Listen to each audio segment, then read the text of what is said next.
which is continuously flowing, and that's in the form of liabilities. Only then you can build a strong asset franchise.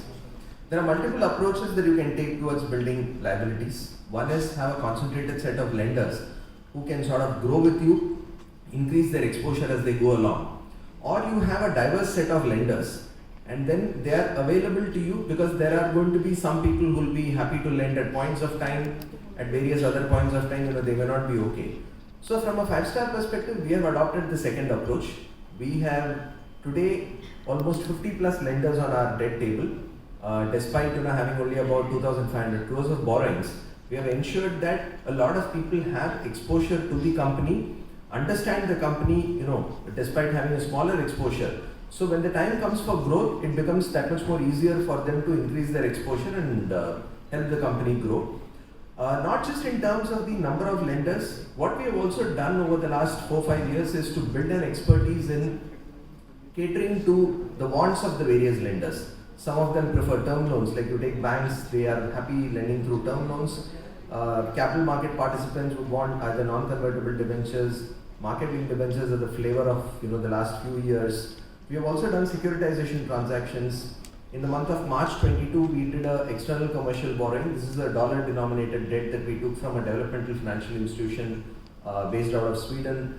So both in terms of the number of lenders and the ability to cater to their requirements through multiple structures, today we do have the expertise, and it's a well-diversified book across the various exposure of borrowings.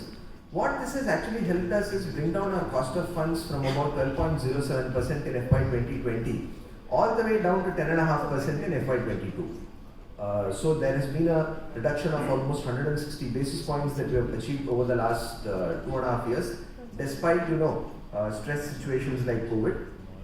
Even on the incremental borrowings, our cost of funds dropped from about 11.37% in 2020 to about 8.5 to 8.6% for FY 22. And even for the first quarter, the data which has been given in the prospectus, RHP, we have been borrowing at 8.42%. And I think all of us will understand and appreciate the fact that the world, including our country, has been very different from an interest rate scenario over the last 3 to 6 months. But despite RBI increasing their interest rate significantly, and there has been murmurs of interest rate increases across the world, we have still managed to borrow monies at about 8.4 to 8.5%, which is a strong testimony to the performance of the company and the confidence that the lenders have in us. So we have a very strong liability franchise that is available today to fuel the growth plans that we have for the next forthcoming years. In terms of governance, I just want to touch upon this and then leave the floor open for any questions that any of you may have.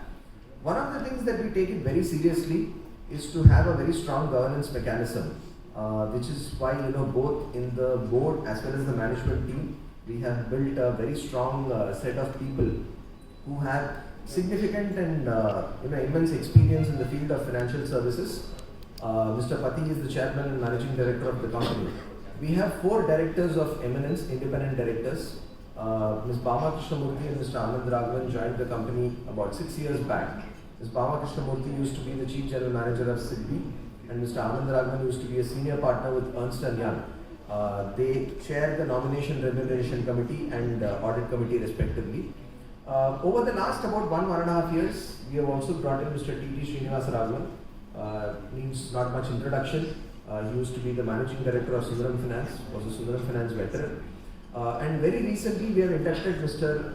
Ramkumar Ramamurthy, who used to be the MD and CEO of Cognizant Technologies India, who has joined our board as an independent director because